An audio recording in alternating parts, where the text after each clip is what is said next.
Alright, so for our second dish today, we're having poor man's burnt ends. We're going to be using some chuck roast, right? It's pretty inexpensive. Every grocery market should have it. Um, and you cook it pretty much like you cook a brisket. But for me, I think the flavor is better than in brisket. I hope you enjoy the recipe. Look at this. It's ready. I'm gonna try some. Let me try one. Let me get one. Let me get a piece. Melt in your mouth. You gotta try it. You gotta enjoy it. Hey, this is Shrashira.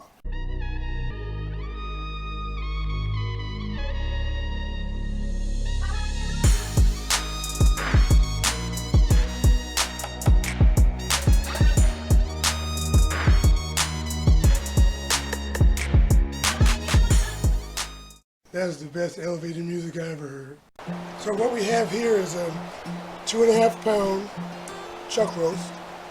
The only thing we're going to do is season it with some salt, pepper, and some granulated garlic. Now you don't need to trim it up too much because there's like a hard vein of fat. So you want to leave it in there, and the other fat is going to slowly render down through the cooking process. So let's get this seasoned. Season it, pretty good. With salt. Make sure you do not over salt it. Do not do that. Pepper.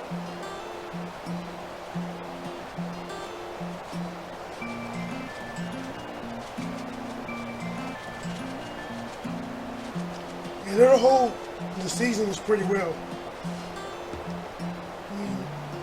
Some people, they use a binder, mustard, oil, but you really don't have to. Now you get it patted down. Turn her over. You just see that vein of fat there?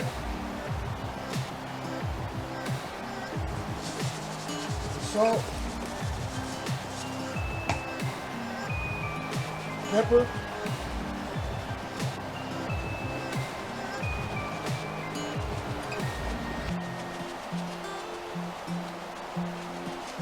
And this is going to help it create that bark. Just a slight bark. You don't need a big, dark, honking bark. This is fine. This will be fine. Right, now we're going to let this sit and get to room temperature while the smoker's ready now. We're going to put these on. I'm going to set the probe up. And today we're going to be smoking with a combination of hickory, mesquite, and cherry wood. Going to be an awesome flavor. Going to give a nice color. Is on the smoker right now. It's all probed up. We added the wood to it, the smoking wood. Also mixed up here in a spray bottle to a mixture of apple juice, apple cider vinegar, and beef broth. When you're cooking your chuck roast, or when you're smoking it, generally you have a nice sized piece of meat like that, and in this case it's 2.5 pounds. When it hits like 150-ish, 155, maybe 165 sometimes, it'll stall out. And what I mean by stall is the temperature will stop going up for an extended amount of time. It could be 15 minutes, it could be 2 hours. So when we get about 155, 160-ish, I'm gonna wrap it.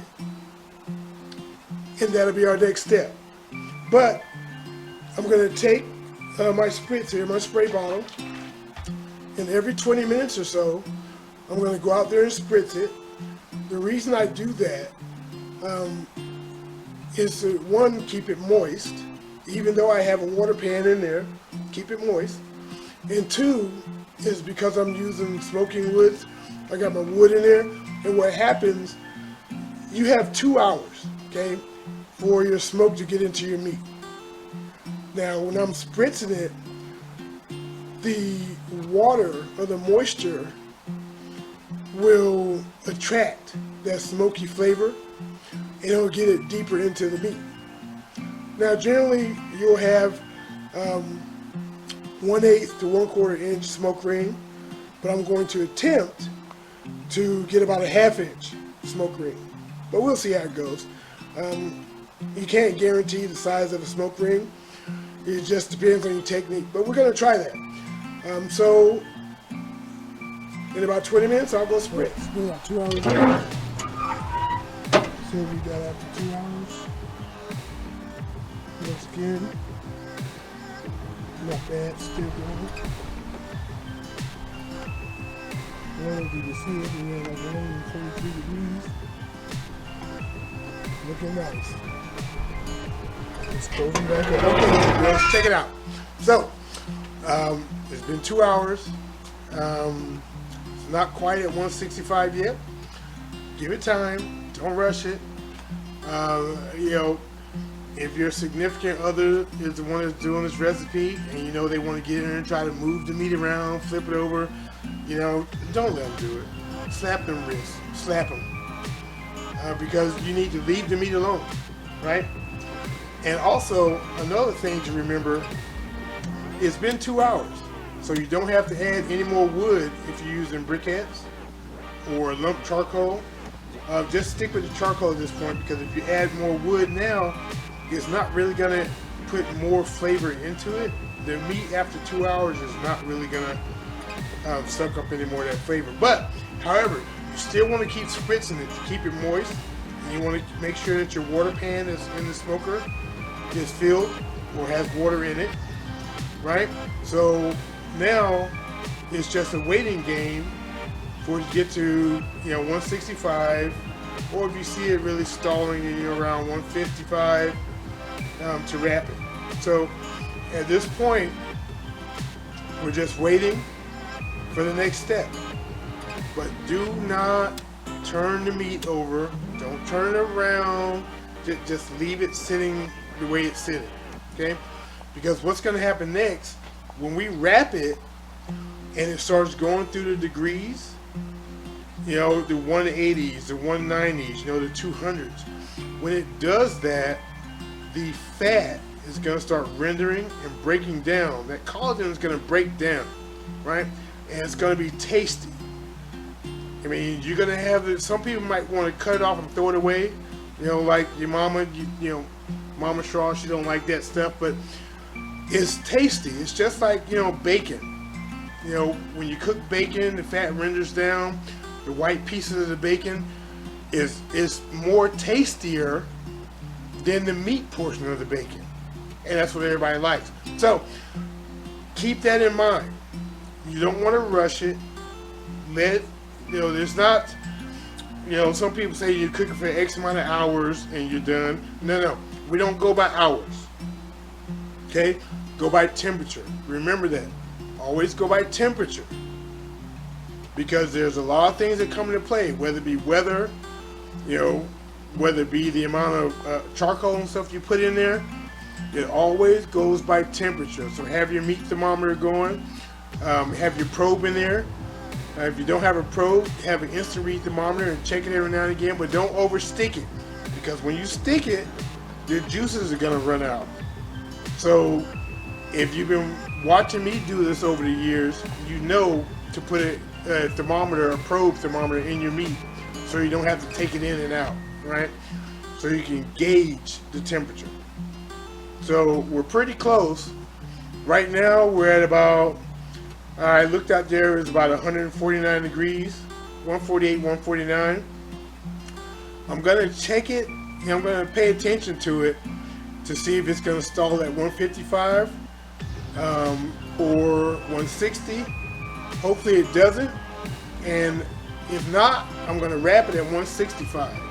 Okay, and I'll explain that to you here in a moment. So let's hold your pans. Okay, so the temperature right now is at 150. I think at this point I'm gonna wrap it, and it's gonna stay wrapped.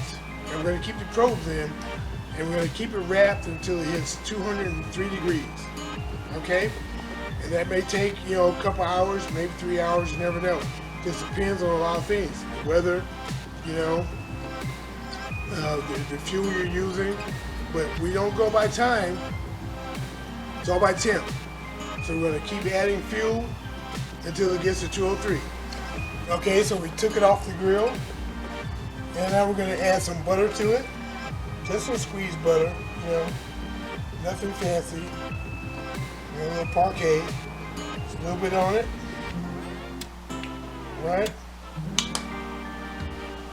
And then we're gonna add our spritz liquid, just a little bit.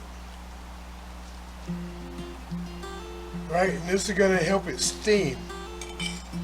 Okay, now we're gonna wrap it.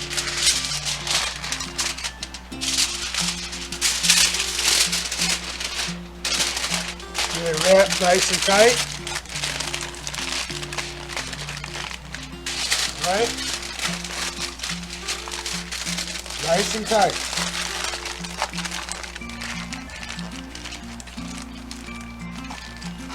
And now we're going to put this back on the smoker. We're going to probe it again. And we're going to watch the temperature. And when it hits 203, we'll be ready to go. So let's put it back on the smoker. Now that we've wrapped the chuck roast, at this point you want to start getting your barbecue sauce ready. Now, if you have just regular barbecue sauce, you can heat it up on the stove. In this case, we're going to use the no-cook barbecue sauce that I made yesterday. But here's the thing. When you're grilling or you're smoking, you never want to add cold barbecue sauce to your meat, right? So we're going to put some in the bowl and let it get to room temperature so it's ready when we need it. Because after we cut the cube steak into after we cut the chuck roast into cubes, we're going to need this sauce. And you don't want to add cold sauce, so we're going to let it get to room temperature, and then we'll add it. So keep that in mind. Never add cold barbecue sauce to any meats, whether it be chicken, steak, whatever. When you're grilling it, smoking it, don't do it. Let it come to room temperature, or you can heat it up on the stove. So keep that in mind. All right, so it's hit the mark, 203 to 205. Now we're going to let it sit here and rest for 30 minutes. That's right, 30 minutes. Be patient with it. 30 minutes, and then we'll go to the next step. In 30 minutes, let's get this unwrapped. Get it on the cutting board.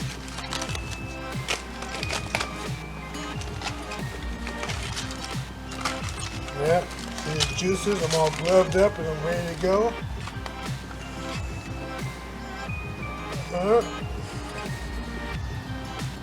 Now we're going to cut this into cubes. Let me just get this out of the way real quick.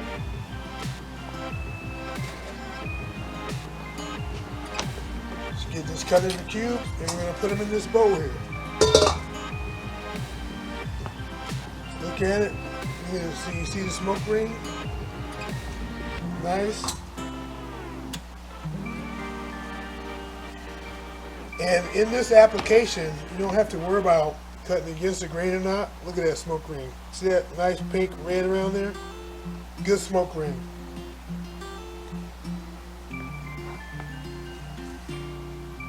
You just want to cut them into like 1-inch cubes if we can.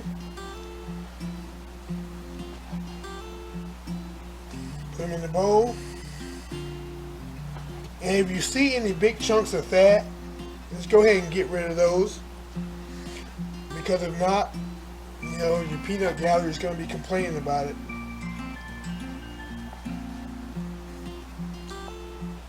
And you don't want that. Yep, nice little pieces there. And remember from before, I showed you where that vein was? The vein of fat? Look at the juice. Look at the juice. Nice and squishy. And you want to remember where that vein of fat was. So you can kind of get rid of that if possible. And you might not be able to do it. So that's what you call it, an acceptable loss. Like, see this? That's all fat. This right here is all fat. Some people keep it in there, but I'm not because of the peanut gallery. They'll complain, they'll moan.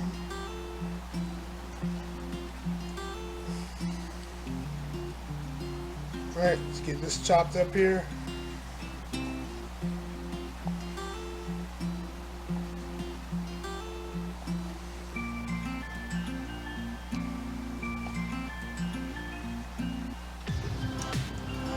So remember that vein went through here. So I'll get rid of that. Now we go right back to cutting.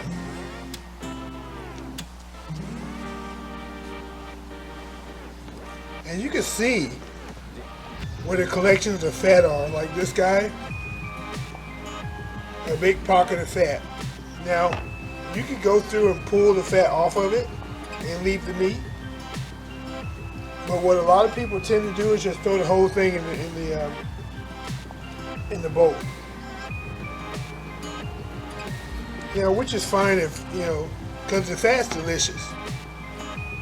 You know, the fat is flavored.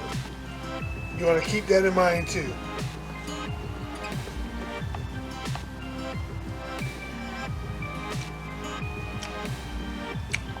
I had to taste it, sorry. It's delicious. Finish cutting these up. Look at that, just wanting to fall apart. See this fat? I know the peanut gallery is not going to eat that. So I'm going to cut that off. Now I'm going to pull the meat away from the fat. See that? Like that. See? Go through and just rip it off.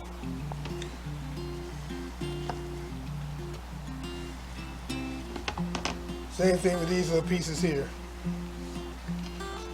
If you can't quite rip it, you might be able to mush it off.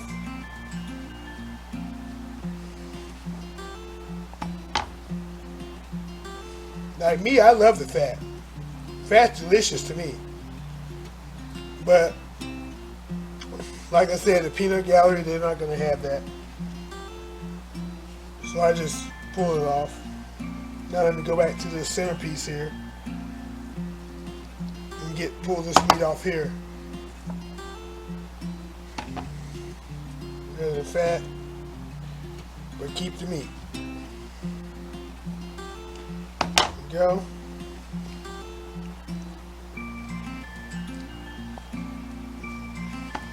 Yep, pull the fat, that fat vein. Get that fat vein off of there.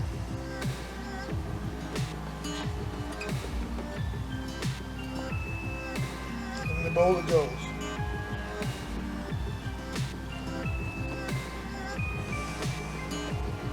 Now, did I get all the fat? No, absolutely not. That would just be too time consuming. But what I did get is enough to should be able to stop the peanut gallery from spitting the fat out on their plate. Will that happen in all likelihood? No, because they're picky like that. So now we have our meat here.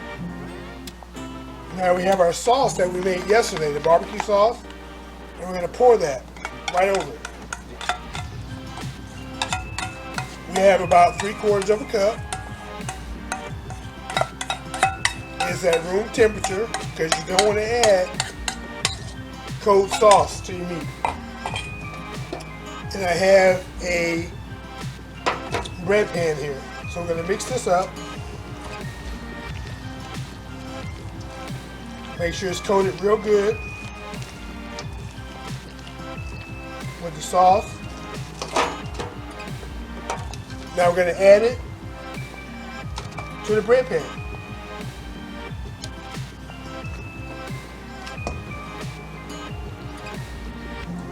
And then we're going to put some aluminum foil on top of this. And we're going to put it right back on the smoker for an hour and a half.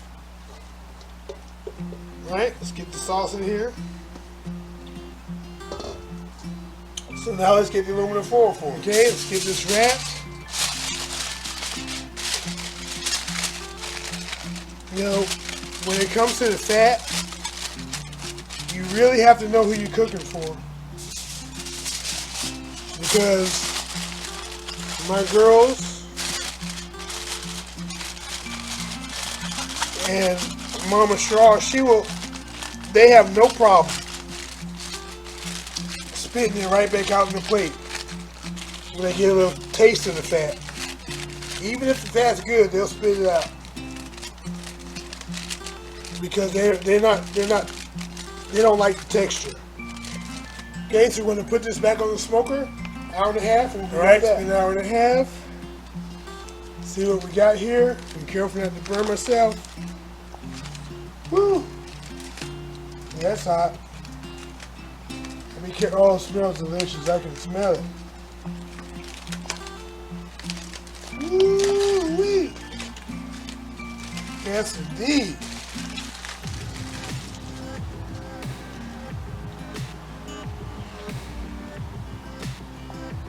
Ooh, let's get a flyby on that. Look at that. Poor man's burn-ins. Let's plate this bad boy. This is going to be so tender, it's going to be crazy. I'm going to scoop some out. Look at that. Steam. Let's get it on the tray. Yes. Oh, this looks delicious. Poor man's burn-ins.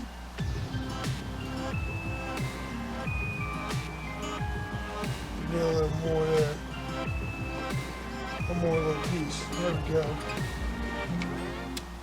Look at this. Is that nice or what? I'm talking so this about. One's a poor man's burn-ins. You know, using chuck roast. If you like it, click that thumbs up button. If you're not already subscribed, subscribe because there's more recipes coming. Hey, share this. You know, spread the knowledge. This is Shrashira, and I am out. And I'm about to get in with the get in.